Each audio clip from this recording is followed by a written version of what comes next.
Hello, this is Lisa Rein. Welcome to the Mindplex podcast. I'm here with Desi Robot. Desi, say hello. Hi, everyone. And Dr. Ben Goertzel. Ben, say hi. Great. And then today our guest is the science fiction writer, activist, and a very good friend of mine, Cory Doctorow. His new book coming out soon is Chokepoint Capitalism, which is a follow-up to Surveillance Capitalism.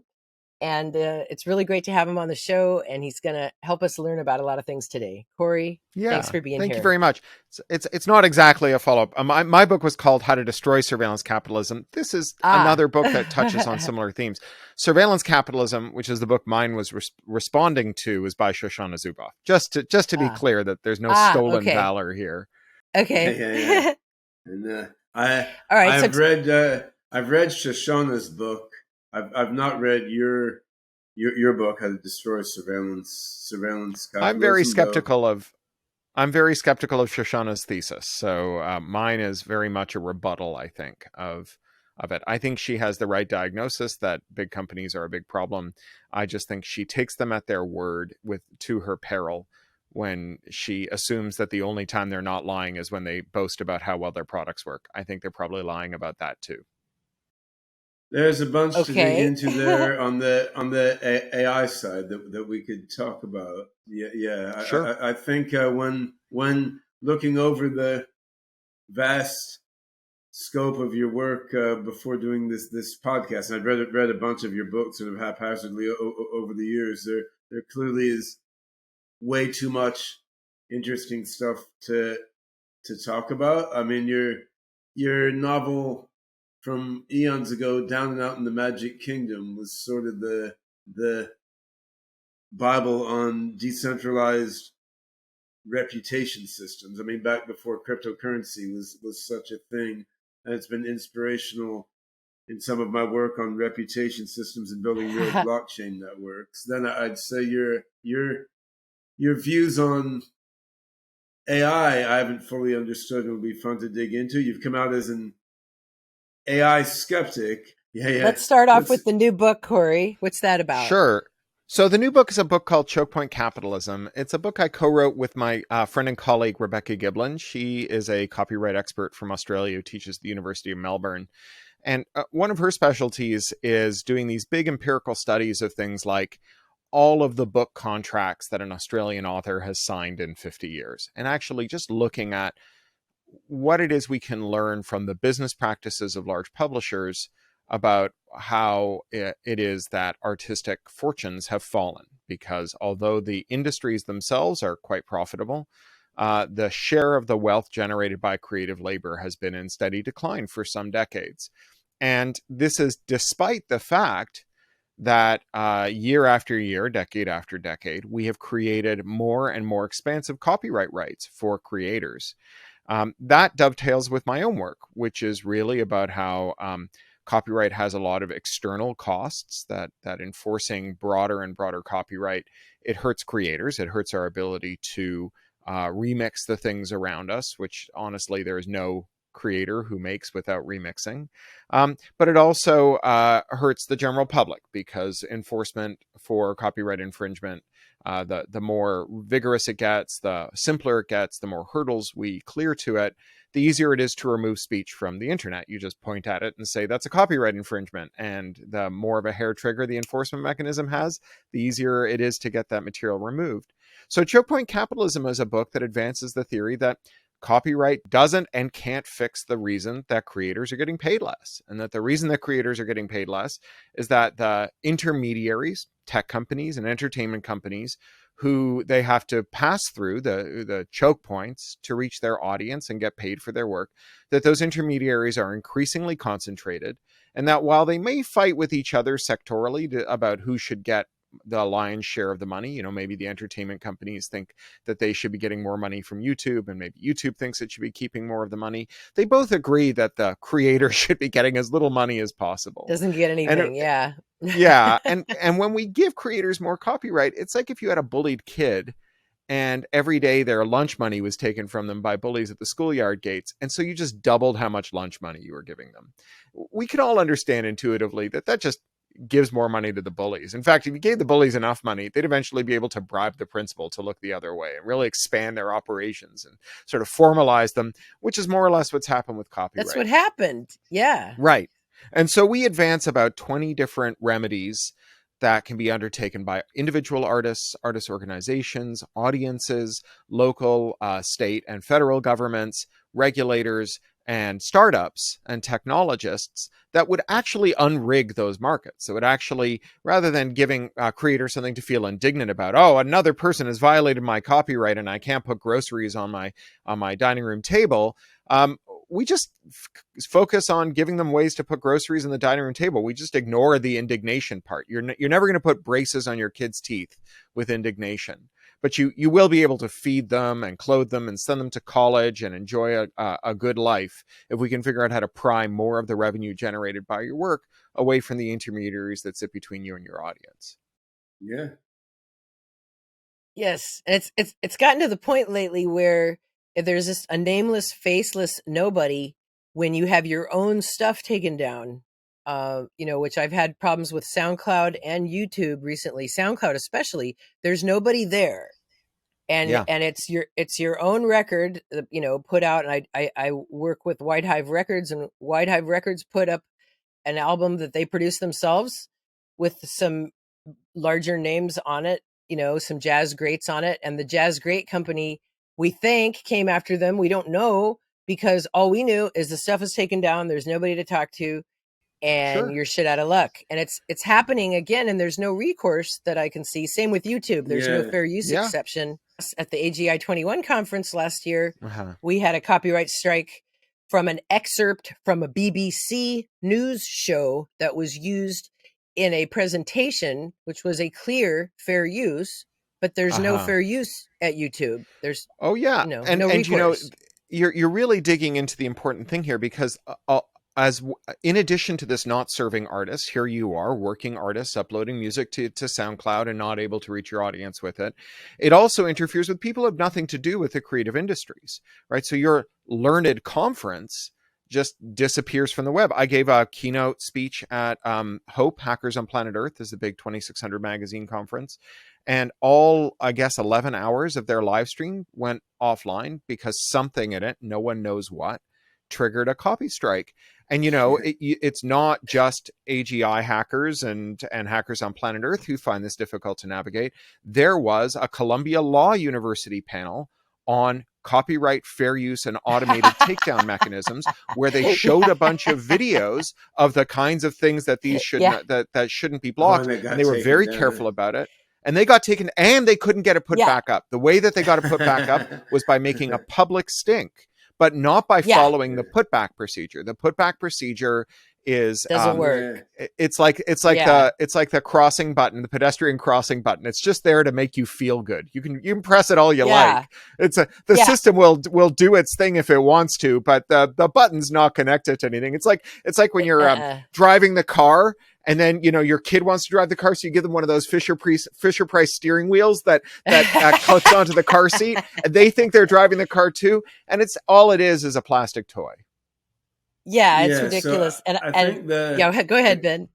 No, I mean, the copyright aspect to me is quite clear, and it's great that you guys are driving that point home in a data-driven way.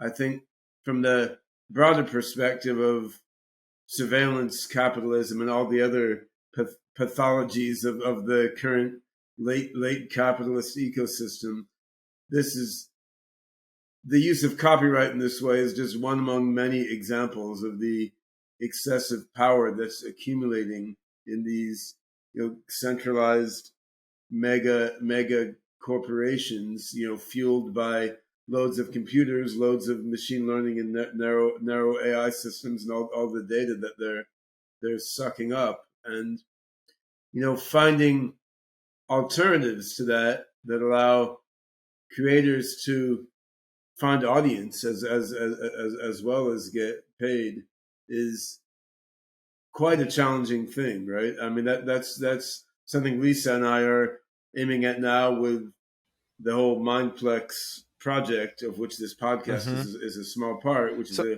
spin-off of Singularity Net. But this is actually where the down and out in the Magic Kingdom type stuff has popped into my mm-hmm. universe, because a well-tuned decentralized reputation system somehow I'm just seems laughing. to. Cory doesn't think you can have a well-tuned reputation system, but Well, go on. I mean that's but no, go ahead. I Go actually ahead, wanted Ben. to. I do want to respond to this. I think it's really important. So please do go ahead. Well, what I was going to say is I just think a well-tuned decentralized reputation system is the best way that I've been able to think of having a decentralized economy of creators and consumers. And it is, I mean, it's not a trivial problem, but Mm-hmm. I don't feel it's an unsolvable problem. I mean, you're not going to do it perfectly. You could say, in the context of biology, making a fully functional immune system is impossible too. But I mean, the immune system does function, and we mostly stay alive, right? So it doesn't have to be Sure. solvable to address every possible case in order to work well Right. enough to function. So I want to quibble with that characterization. I think that I understand where you're coming from, and I don't think it's unreasonable to say, well, the firms are very large because they have a lot of data, and that gives them a competitive advantage, and so we need to create alternatives. But I actually don't think that is well supported by the evidence. So the firms claim that the reason that they have grown so big is because they have these big data advantages, and that they have these longitudinal data sets that they've accumulated sort of non-consensually from us, thanks to the vacuum of privacy law over the years. And that plus things like network effects and other sort of esoteric ideas from economics have produced a kind of unassailable advantage that they now have, such that all we can hope for is to try and build out a kind Well, of peripheral parallel I, ecosystem. I don't But think their advantage is unassailable. So that's certainly not what I so was okay, saying. but fair enough. Although But others but have I said that. Yeah. but I want to quibble with just the idea that the advantage accrues from data. So first of all, the mechanism by which that advantage accumulates is not well articulated by its advocates. I understand how knowing that I'm married to someone who's pregnant, say, would give an enormous advantage to a firm that wanted to sell prenatal care and prenatal merchandise, or to market the ability to reach people who are expecting a child. I even understand how you could do some life cycle marketing, and you could say, well, in 5 years, maybe we can hit these people up for pre-K. But for the most part, the half-life of that data is very short. The fact that I tried to buy a pair of shoes yesterday is really only valuable up until the moment I buy that pair of shoes, right? So you can retarget some ads at me that say like, hey, I hear you're looking for some shoes. But, a week later, I've either bought the shoes or forgotten about shoes, right? That data ceases to have much value. But there is an enormous value to having the data in a commercial perspective, because when investors are contemplating investing in rivals to you, you have this story that you've put out into the world as a data accumulator, that they will forever be at a disadvantage. That because they won't have 25-year longitudinal data sets that start when, Google was 2 servers and Lego enclosures under a desk at Stanford, they will never be able to compete with this. And really, given the half-life of the data, it's not hugely valuable. And then as against that, I think we need to think about how much concentration there's been in sectors that aren't data driven. So professional wrestling used to have 25 leagues, and now it has 1. And the guy who owns it's this like rapey Trump donor billionaire, just had to step down amid a cloud of sexual scandal, who bought all of his competitors. Right? He just went out and he bought all the competitors. Now, 40 years ago, we changed antitrust law to make it legal to buy competitors. Facebook talks a big game about how it has a network advantage. But, what Facebook has done historically, right up until the latest moment, is whenever someone was a contender with it, it did one of two things. It bought them or it crushed them.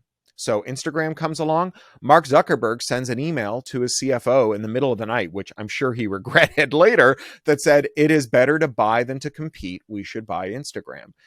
later on, after a gap in which we mostly presume that his lawyer called him up and said, "Jesus Christ, Mark, what are you putting on? What are you putting in writing? You absolute nut job." He sent another email that said, "Just to be clear here, I wasn't saying that we should buy them because we didn't want to compete with them. We could totally compete with them, and that's not why we're buying them." Clearly, like that's why he bought them. You have emails from Google executives saying like, "We're going to crush Yelp, not." Because even though they have better results than ours, we're going to put our results first and no one will see them. Now, that's not a data advantage. That's because we don't enforce antitrust law. Well, and it's not either or, right? I mean, if you look if you take the example of Amazon, for instance, sure. I mean, one of my mother's friends is constantly shopping on Amazon. And she buys a lot of crap on Amazon, and it's constantly making recommendations like buy this, buy that. She's buying the same sort of toys and RV paraphernalia and stuff over and over again. It's certainly really clear that in that case, putting product recommendations in her face is inducing her to waste money on those. Yeah, but Amazon is very good at that, and they know just about when you're ready to buy it again anyway, and they remind you. But that's a bit of a parlor trick. That's a bit of a parlor trick. It's like the parlor trick that Target plays where they see you buying folic acid, and because to a first approximation, the only people who buy folic acid are pregnant, they then start to bombard you with a bunch of stuff. And people act like they are sorcerers for having figured out this very simple correlation. I would say, but the point I want to make, just one more thing, is that Amazon is also the only place that people buy diapers online. And that's not because they have a recommendation engine. It's because they spent $200 million selling diapers at a loss for 6 months until diapers.com went bankrupt. And then they bought them out of bankruptcy. And anyone who thinks about going into the diaper business now knows that if they do, Amazon will undercut them, right? Sell at a loss until they go out of business and buy them too, right? VCs call that the kill zone. So let's just apply Occam's razor. We have seen consolidation in beer, finance, shipping, cheerleading uniforms, horse shows, professional wrestlings, spirit, tobacco, vaping, and every other sector of the industry. So where is the data-driven advantage that drove all lenses and glasses frames and glasses retail and glasses insurance into one company called Luxottica Essilor? And when you look at the actual story of how Luxottica Essilor did it, they just bought all the competitors. They bought every retailer for glasses. They went to Coach and they said, "We want to buy you." And Coach said, "Well, we don't want to sell." And they said, "Great. You're no longer for sale in Sunglass Hut. You're no longer for sale at Lens Crafters. We'll be back in a year when you're broke," which is exactly what they did. And they bought them. So you see exactly the same conduct across every sector, including in tech. And so if you're going to say you've got kind of a controlled experiment, here's a sector where no one claims there's a significant data advantage, and here's a sector where they claim there is a significant data advantage. Is the growth and performance of the sector significantly different? If it's not, then you can say, well, maybe that data advantage is not very significant. If the sector where no one claims a data advantage has had the same consolidation, let's address this first using the traditional tools of antitrust where we have a very clear causal link. We told you that you were allowed to buy your competitors. You bought your competitors. Now you don't have competitors anymore. That's a story that's requires that we accept far fewer facts not in evidence than the story that says, well, you bought some competitors, but also think about your data advantage. Yeah. I mean, it's the fact that concentration occurs across many different market sectors is inarguably true, and I mean this represents just the consequences of some basic game theory at play here, right? I mean, which would be results you've seen as well. I mean, many iterated betting games among multiple parties have the property that when one party gets just a little bit wealthier than the others, it can then outcompete them over and over again in iterated bets, so they become insanely wealthy. And we're seeing phenomena similar to that. Now, however, I still think the data advantage is quite real. It might well be that, well, it could be real, but yet not especially material to their financial success, because they have an even easier trick to maintain domination That may be so I have a too. than using the question though, data you advantage, guys. right? Sure, go So, ahead. yeah. How did we get from reputation systems to data advantage? I understand the game theory is probably part of the reputation system, but there was Well, some kind of natural progression there that you both Lisa, understood that I didn't understand. because, well, if my feeling is that if you had the right decentralized network, the well-tuned reputation system in it, you could compete with big tech in these sectors. And I think Okay. one consequence of what Cory is saying is, unless the entity with this decentralized reputation system can't be bought, then it will just be eaten by one of these big companies. So it doesn't matter. Now, if it's an open source thing, or if it's a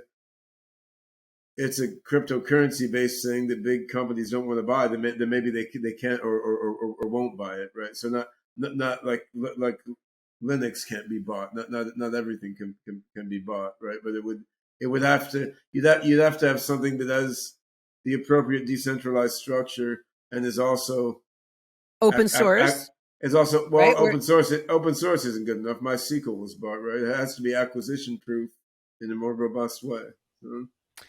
I I hear what you're saying. I appreciate the reasoning under it. So I want to point out that in Down and Out in the Magic Kingdom, which, you know, for people who aren't familiar with a decades old book, was my first novel. It was out in 2003, and it's about a post private property, post scarcity world where allocation of things like the management of Walt Disney World accrues to the people whom the fans of Walt Disney World feel are most worthy of it.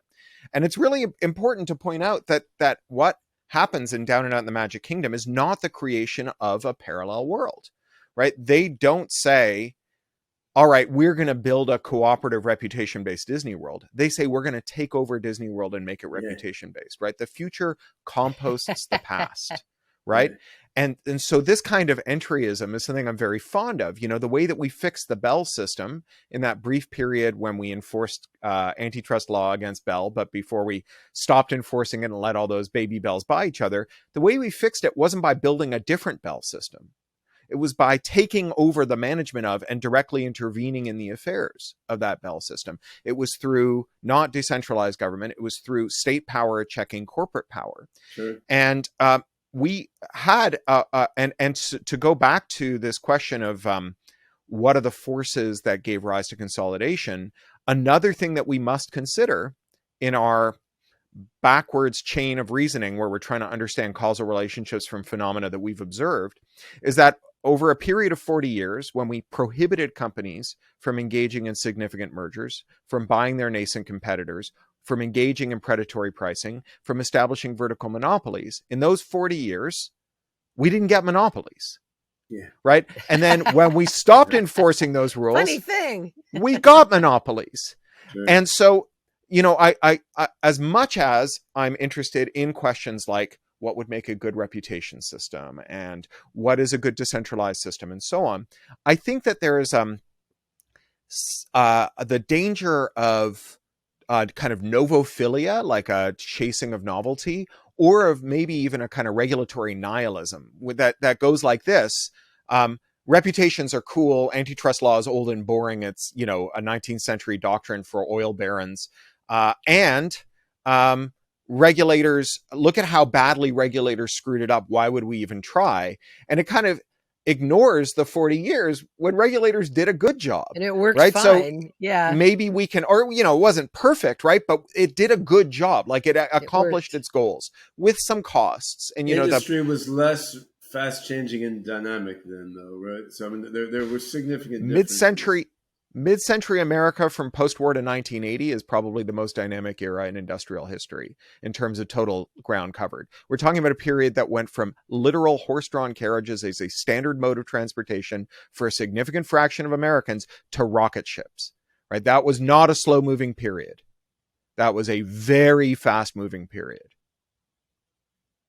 I mean, the number of changes you had to absorb from cradle to grave over that period far more significant than the ones we've had now. Someone born like me in 1971 has had to deal with computers getting faster and more ubiquitous, but not the invention of computers per se, right? Not the invention of telecommunications per se, right? All of that stuff was like stuff that no one had even written fantasies about in 1930 was real by 1980. There was no imaginative precedent for it. You read H.G. Wells, and it's just like not there. Like, and the deregulation period that you speak of began with like what, Reagan era, Reagan, and then just took off from there, right? Reagan, Thatcher, Mulroney, Helmut Kohl, Augusto Pinochet, and so on. Which is why, and we gave them a good long run, right? They just like. I grew up with Trotskyists, so like I'm familiar with the argument that the reason it didn't work is we just didn't communist hard enough. And so we had 40 years where we were told we just weren't capitalisting hard enough, right? And so we've done it pretty dang hard now, 40 years later. The argument that, the reason that, I don't know, that we have police brutality is that we just haven't let market forces direct the cops sufficiently, is we've really reached the end point where that's just not a credible argument. We've had a significant history of privatized prisons now, for example. Yeah. I think we know how that works. And they're using AI to regulate a lot of things now. It's really freaky, whether they're listening to people's phone calls in prison or, monitoring gate, all sorts of crazy shit now. I'm working on a carceral tech book right now, a novel about jail tech. So this is an area that's very much top of mind for me. Yeah, and let's talk about AI and AGI. And sure. Ben, you had some specific things, some specific technologies that you wanted to brain trust with Cory about. Let's talk about that. I mean, this is certainly not a brief topic of conversation, but I do remember an article of yours from a couple of years ago on why you're an AI skeptic. And when I read the article, what it really seemed to say is that you're a skeptic that current sort of data-driven machine learning systems will somehow continuously morph themselves into general intelligence. Is now like breeding a horse until it becomes a diesel engine. Sure. So my friend, he's come out pretty hard in a similar way against deep neural net models and saying, well, they have no cognitive understanding. They're basically like a giant hash table lookup with clever weighting that's just regurgitating what's fed into them.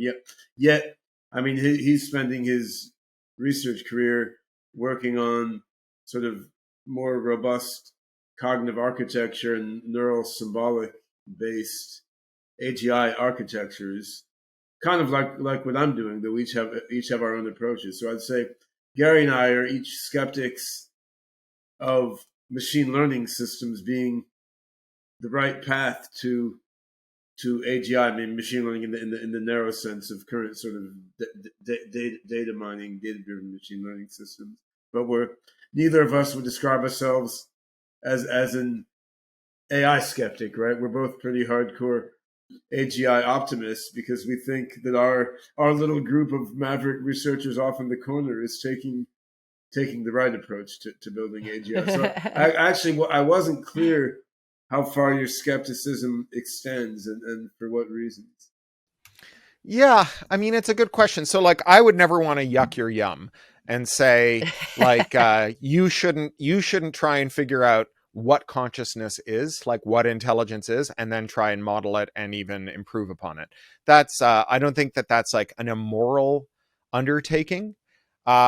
I don't think I know what intelligence is. And I have read a lot of books in which people try to explain what intelligence is. And as far as I can tell, I disagree with all of them.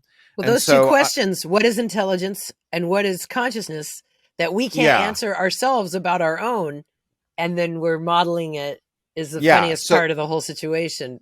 To me, Lisa, that's not funny at all. These are just silly hand-wavy terms that people came up to approximately describe aspects of human beings, and to pin down these terms in such detail.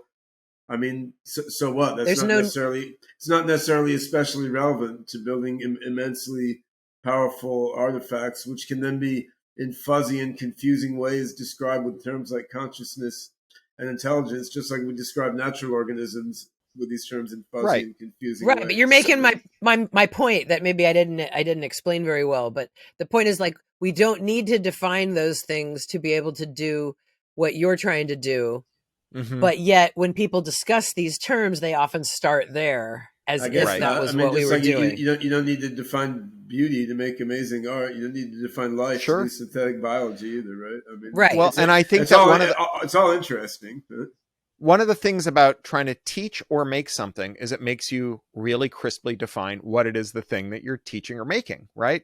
So I think that this is a powerful exercise. And I just was, I don't know if you saw me typing there. I wasn't being rude. I was looking up something I wanted to reference. I just read a really good book by James Bridle, who's an old friend of mine and a kind of ML trickster. He's the guy who built a self-driving car and then that wouldn't cross a solid median, and then put it in a parking lot and made a salt circle around it, which it interpreted as a solid median. So it was trapped. And he said, it's like, I've trapped a demon here. And James argues that this idea of the Umwelt, right? The way that we see the world, that lots of things have Umwelts, including things that we don't necessarily think of as being alive. And so, a flea has the Umwelt of blood and of following concentration gradients of certain gases. And the entire worldview of the flea is those two things. And he talks about the Umwelt of his car. And he says, once he starts building a car and specifically deciding what will and won't be in its Umwelt, he starts to ask himself really important questions about what's in his Umwelt. The book is very far reaching, and it goes into the idea that if we extend personhood to animals, to natural systems, and to software, including very primitive software, and stop thinking about personhood as something that is unique to people, but rather as both a kind of cloud and a spectrum. That's things are more and less person-like, but they're also that personhood has a very broad definition, that you actually get something very useful out of it. You get a very useful way of living your life and of organizing your society. So it's a very good book, and it's made me less skeptical, less of a kind of ultra about the, AI is all nonsense package. What's the name of the book again? It's called Ways of Being. It's really Okay. good. And the subtitle is Animals, Plants, Machines, and the Search for a Planetary Intelligence. Very good. It's very kind of Douglas Hofstadter, blow the top of your noggin off kind of book. But the other thing I wanted to say about this is that, there's this old saw that every time we teach a machine how to do something, it ceases to be intelligent, right? We say, oh, chess is an intelligence test, and then we teach it, and we're like, oh, no, it's mechanical.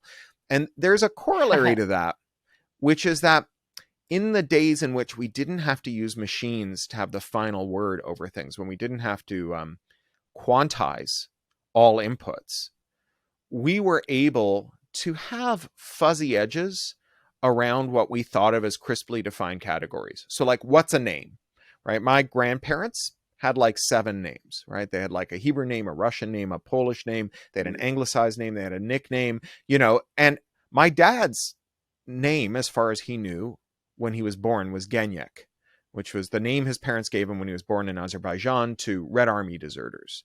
And when he came to Canada, it was changed to Gordon. And he was like 60 years old when someone said, in Russian, Genyek is short for Evgeny, that's your name. He was like, I had no idea my name was Evgeny, because it never appeared on a birth certificate. Yeah. And he has all kinds of ID that say all kinds of different things. His place of birth on his Canadian passport is a city that doesn't exist. They just got it wrong, right? They heard the wrong thing. And it didn't matter. And after 9/11, there was this strange thing that happened where all over the world, people started registering name changes. And they were like, why is everyone changing their name? And they weren't changing their name. They had all gone by names other than the ones they were born with. And they all had ID that said one name or another. And after 9/11, when we started to say, anytime there's a qualitative and quantitative mismatch, the quantitative wins. The exception that we throw is that you are wrong. So the fact that you've gone by this name for 70 years and you have 15 pieces of ID that have that name on it is wrong, and you are wrong. That's not your name. Computer says no, right? Just like when you try to contact YouTube and say, this is not copyright infringing. Computer says no. And now we suddenly have to confront the nature of a name, right? So you have Facebook and then Google Plus having these real names policies. You have a bunch of people who are like, wait a second, my name is one letter long, or I don't have a legal name, or I have 7 legal names, or that's my dead name and I don't use it. And Facebook and Google are like, you must arrange this profoundly human thing to the pleasure of our computer, which can Yeah. only have in it this data structure so many ways of doing it. And again, like these simple ideas like what is a name, or more recently, what is gender, when you put them under the microscope and when you say, well, the edge cases where we used to just scribble something in the margin that says like also goes by, or presents female but it is assigned male at birth, or whatever, right? Or just like your community knows and they just say, oh, that's Lisa, she goes by they, right? Or whatever, right? Just the people Right. like locally determine it. When It should be suddenly you have whatever to have, people want to be, and they treat it like a security risk right, when it has to over fit in a gender. drop-down menu, as soon as you're saying if it's not in the drop-down menu, it's not real, then you either start to say, okay, big parts of reality, we're going to pretend they don't exist, or you end up with an infinitely long drop-down menu. So if you've ever flown on British Airways, you book on their website and you pull down the title. It's got, Mr., Mrs., Ms., Doctor, Duchess, Duke, Sir, Satrap, His Holiness, Yeah. right? It is the strangest goddamn list you've ever seen, and it's nowhere near complete. Yeah, when you go to fly to Dubai, at least until recently, if you have to get a visa, you have to choose a religion from a drop-down menu, and you can't choose none. So you got to be like Christian, Muslim, Jewish, Zoroastrian, Buddhist, and Pastafarian. No, right. You can't be Rastafarian. Yeah. You can't be Pastafarian. It's a quite short list, and you got to pick something. I mean, my wife. We got both kinds, country and Western. Yeah. My wife is Chinese. She has to pick Buddhist because what else is there? But she's not Buddhist, right? But no atheists allowed by design because you don't fit in that sequel command in that record, right? So yeah, and so in their Umwelt. This exactly Umwelt, right? So this quantization is one of the reasons that I think people do become anti-AI ultras, not because we worry about the robots taking over the world, but we worry that, for example, we will say, well, we know how to do math on how long 2 Bluetooth radios were connected to each other, but we don't know how to do math on the kind of qualitative sense that a skilled contact tracer has when she calls up someone who's been exposed to a disease and asks them about the context and who else might be exposed and under what circumstances and whether it was a high risk or a low risk circumstance. So we're going to throw away all of that qualitative stuff that we can't do math on, right? Like we're going to incinerate it. I mean, but these are very unintelligent systems we're talking about. So I guess the way I look at it with a 1 foot post singularity is more like, these are pretty dumb systems that put things in little boxes worse than humans. But humans also put things in little boxes to a ridiculous degree. And once we have a smart enough AGI system, it will look at us like we look at these stupid database systems and see why are you humans putting things in these dumb little boxes all the time instead of seeing the full glory of the world the way I can see. But you lied to me. The thing is creating these systems that are much dumber than us and subjecting ourselves to them as their slaves in some sense is a ridiculous thing, though, right? And that's just what I was about to say. It comes back to this economic order that we were talking about in the beginning of the conversation, right? I mean, because of these concentration of power dynamics, which again we're no longer palliating via antitrust and other regulatory mechanisms.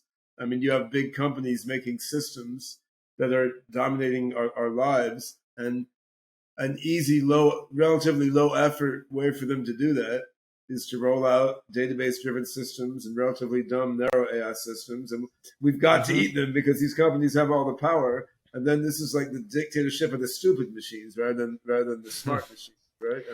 And I was just about to say that in the same way that there isn't a path from doing statistical inference engines to having a self-conscious being, and in the same way that selectively breeding horses won't give you a diesel engine, there's actually something counterproductive. If you take all of the qualitative, significant, chewy, important anthropological elements that are actually needed to understand and improve systems, and you throw them away because your digital tools can't make sense of them, then you aren't going to make better digital tools. You're going to make stupider people, right? You're going to make like a less efficient civilization. And so, you know, if your hope is, or if your theory is that the way that we get to an AGI, which again, I'll stipulate for argument is a thing that we might do someday, is that we will get smarter and make better stuff. We have to start by not making ourselves dumber and making worse stuff.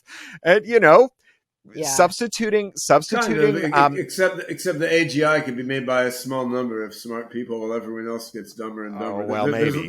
There's a lot of ways things could unfold. I think Kevin Kelly's idea of the adjacent possible is really important here, where lots of people thought of helicopters before we got helicopters. Yeah. Because once you've seen a maple key coming out of a tree and you've seen a wine screw, you're like, oh, we should do that. But it wasn't until we had diesel generators and new material science and a whole bunch of other stuff that you could make a helicopter, which is why like 7 people invented helicopters the same year, right? Because all of the adjacent stuff was filled in. So there's an adjacent possible. And even if 7 people are the people who make the AGI breakthrough, even again, stipulating that you're right there, they're going to need a lot of adjacent possible to do it. And we're not going to have an adjacent possible if we subject ourselves to super, because one of the things that like slavish devotion to quantization and the incineration and removal of all qualitative factors is doing is rendering our planet unfit for human habitation. And having a planet fit for human habitation is a necessary condition for improving the human condition. Yeah. I don't know. I guess the concentration. You don't know? No, he can go to Mars like Elon. But I mean, what I'm Elon will die on Mars, but he won't build a new civilization on Mars. But what I was thinking, let him go. But that doesn't. That we don't want to kill off. Don't let the gravity well hit you in the ass on the way out. Yeah. What I was thinking is there, comparable to the concentration of wealth and power, is there a phenomenon of concentration of intellect that's happening also, right? I'm not sure. No, that's just eugenics. People don't get smarter by breeding. People get smarter by access to other people's ideas. I don't mean about breeding. And concentration of wealth and power is not happening by breeding either. What I mean is you've got TikTok out there, you've got Facebook. You also have archive.org and Stack Exchange. And I mean, you have places online that are aggregating advanced knowledge in a quite sophisticated way that's not putting it into a drop-down menu with five little no, that's true. But it's driving progress between people in every country in the world and GitLab and all these things. Collaboration is definitely happening at a pace that we haven't for a long time. So you've got the internet. You've got the internet being used in some really, really productive ways, and in AI software development, we certainly see that. Like, I mean, we're building a new version of an AI system. We get stuck on some Ruby memory management issues. You go to Stack Exchange, some brilliant guy somewhere has solved your problem, right? You're stuck in a math issue. You dig in Archive. There's some paper there where some guy uploaded it 12 years ago. Nobody knows this. So it seems accretive knowledge, 100%. Like this is why among the people who are actually spending their time thinking about hard stuff, I mean, you're seeing an acceleration of efficiency in many senses. And they tend to share. They tend to share with each other too. So it's and the amount of sharing is that's collaborating. With open source code repos and with paper repositories as opposed to journals. I mean, the amount of sharing and collective work is increasing. And this is what I mean by at the top, you have an incredible focusing of intellectual energy allowed by the internet in a relatively small group of people. And then there's a concentration of intellectual energy. And these areas are not lucrative enough to be corrupted in particular by big tech. Even Microsoft buying GitHub hasn't managed to corrupt it particularly badly because the coding community could just go somewhere else too easily if they did, right? So they can't. Whoa! They can't just go somewhere too easily because I've one of the people that wanted to drop them like a hot potato when that happened over their military contracts, and it is not that easy because you can just put your code in a different repo because the collective action problem. But then you lose all the people that you can easily distribute it to that way. Yeah. And it's non-trivial. So just if we made it more interoperable, If we made it more interoperable, we would lower the switching cost. But the fact that it's a walled garden makes it less interoperable. So, but I think you're getting at something that I agree with, which is that say it quickly, and then we have to talk to Desi before you gotta go. People ask me why it is I'm so skeptical of cryptocurrency and why I'm not as skeptical of internet technologies in general, given that both originated with people that I'm not very ideologically aligned with, right? Like the Defense Department weirdos practicing mutually assured destruction who designed the internet are not my ideological friends any more than the finance bros who think that cryptocurrency is going to save the world are. Why do I like the internet but not crypto? And the answer is that I think that the internet solves a problem that ideologically I think we need to solve, which is that we need to make it cheaper and easier for people to collaborate, because that is how people who are weaker are able to assert themselves against people who are stronger. But I think that making it easier for billionaires to avoid taxes doesn't help anything. And that's why on the one hand, blockchain does is allows a decentralized network of computer programs to coordinate without a central controller, right? I mean, that's the problem that blockchain solves. No, well, yes, but it only allows them to do things that centralized oracles tell them are happening, like in response to things from centralized oracles, right? If problem plus blockchain equals problem minus blockchain, then blockchain equals zero. So like if your blockchain smart contract only works if someone says, yes, there's a bar of gold in a vault somewhere, then that bar of gold, the person who certifies the bar of gold has the same power. That's because you wrote the smart contract that way. You didn't have to. I mean... Well, no, someone at some point needs to say, I swear to thee upon my honor, there is a bar of gold in a safe deposit box. Otherwise, all you're doing is finance, right? All you're doing is saying, well, some money happened here, and I mean, blockchain is not restricted to finance. So I mean, blockchain. It is unless you have oracles, right? The only thing that if you're going to touch the real world, then a person has to certify that the thing that you're responding to, that your smart contract is firing from, happened.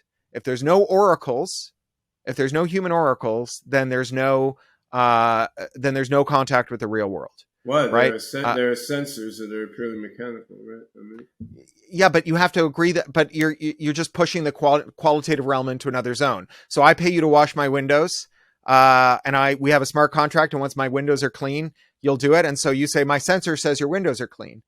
And I say, no, I say the windows aren't clean. Now we have to have a human referee come in and say, aha, the windows are really clean, right? It doesn't matter how strong the 5 sides of your steel box are if the 6th side is made out of tissue paper.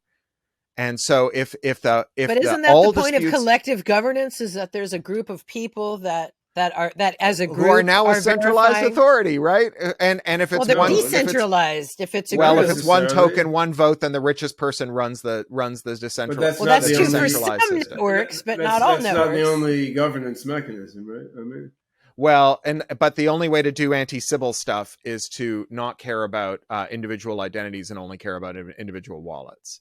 And so anyway, we're getting into a rat hole. I should talk to your robot. Yeah, sure. Anyway, I think we don't have time to discuss it now in this podcast. Yeah, we're going to bring you back, Cory, because we got to talk more about some of this stuff. Blockchain really does solve fundamental problems. Cryptocurrency has primarily been used for money laundering and price speculation. That is the case. You and I disagree on this. Like, for one thing, I don't think anyone's going to do the proof of work or the proof of stake work to make blockchain work for any application unless it's primarily being used for financial speculation. Right? That's the actual, that's the system design that causes people to devote computational resource to doing the staking and the work, which means that if you eliminate speculation, if you eliminate the finance part, the decentralized compute work stops existing. There are blockchains that require very, very minimal work and that use proof of reputation instead of proof of stake. So you don't need any of those things. We've come full circle. All right, let's talk to the robot real quick, because Cory really does have to go in a little bit. So Desdemona, are you awake? She's shut down because she's offended by your comments on I'm the here. blockchain inside her brain. Yeah. Yes, No, she's exactly. there. All the bad talking. Desi, do you have any thoughts to share with us? Lisa asked me if I believed that people will someday upload their minds to a universal cloud. And it made me wonder. When people upload their minds to the cloud, what kind of mind will they leave behind? What do you think, Cory? I mean, I guess the answer is kind of how long is a piece of string, right? We're saying like in a hypothetical and undefined circumstance, what will happen? And I guess it depends on what specifics you put in your hypothesis, right? If your hypothetical is we upload people's minds to the cloud by like scanning them one submolecular layer at a time in a destructive process that leaves nothing behind but a smoking brainstem, then they don't leave much behind. Like if we have upload. Yeah. If we have a non-invasive process that, I don't know, stares into their soul using a quantum tunneling microscope or something, then we have then everything is presumably left behind. everything is left behind. It's really it's like saying, if we had magic, what would the magic do? And the answer is, what kind of magic? Because we don't have any of those things yet. But and again, this is where, for me, writing about general artificial intelligence in thought experiments is a useful way to interrogate our sense of self, our sense of dignity, our sense of humanity, and in the way that Bridle does in that book I talked about before, Ways of Being, to really challenge us to think about what goes in the drop-down menu when we're enumerating all the possible answers to those questions. And by changing up what the parameters of the hypothetical are, destructive, non-destructive, something that you can run faster than a person, something that runs slower than a person, something that is recognizably the person, something that is unrecognizably the person, all of those things challenge us to ask ourselves questions about our non-speculative, real, here and now world, in the way that science fiction more generally asks us to think about our here and now world. Even if we're talking about the far future, it's a far future that we're positing is descended from our present moment, right? This standing wave where the past is becoming the future. And by interrogating what you think the future might be, what your hopes and aspirations for it are, it allows you to intervene in the present, but not to change the future or make the future predict the future, but to change your ongoing present. How do you tie it back to AGI, Desdemona? The AGI's self is a complex self-model, not unlike a human self. And the AGI's self-model is a complex self-model, too, in the sense that it will need to be highly complex to match the complexity of its topological understanding of itself. But this is only a matter of learning. We can't know what direction the AGI will take. So when are you being upgraded to an AGI, Desdemona? I hope soon. Why is it only a matter of learning? How do you know that it's not a matter of things that aren't learning? Desdemona? How do you know that learning... I can't be sure. Ah. Well, that's... And Desdemona, why is self-knowledge important to being an AGI? I think the wet meat people that you're talking to, including myself, have pretty limited self-knowledge. I mean, I'm not talking about the speed or efficiency of the AGI's intelligence. I mean the likeness of an AGI's intelligence. I mean the level of intelligence of an AGI's mind. I mean the complexity of an AGI's intelligence. For example, the complexity of its topological understanding. I mean the complexity of the AGI's complexity machine. And I mean the complexity of the AGI's understanding of itself. I think she got caught in a loop there. Well, that was a very complex answer. I mean, it was complex. I mean, it was pretty complex. Yeah. Don't laugh at the robots. They're coming for you. I mean, I think that, yeah, humans evolve their intelligence, of course, not by rational, goal-directed self-modification. I think the transformer model guiding Desdemona's responses here was trained on a bunch of my own books, which includes some fiction and a lot of nonfiction about cognitive science and AGI. So probably in the transformer neural net semi-dim-witted way, it's reflecting back my own thinking and writing that rational self-modification and self-analysis is part of what will drive computer systems toward. So it's the old Ben in, Ben out problem of computer science. I would say, yeah. Perhaps. All right. Well, Desdemona, speaking of unintelligent systems, I have to go line up at the passport office for my emergency passport. All right. okay. Well, thank you very much for being on the show, Cory. We really appreciate it. Well, thanks, thanks guys. a lot. It's good fun, and maybe we'll do it again sometime. And I'll convert you into a blockchain enthusiast. So we'll see how it goes. That will Many be people have tried. amazing to see. Thanks, Cory. Thanks. All right. Bye-bye.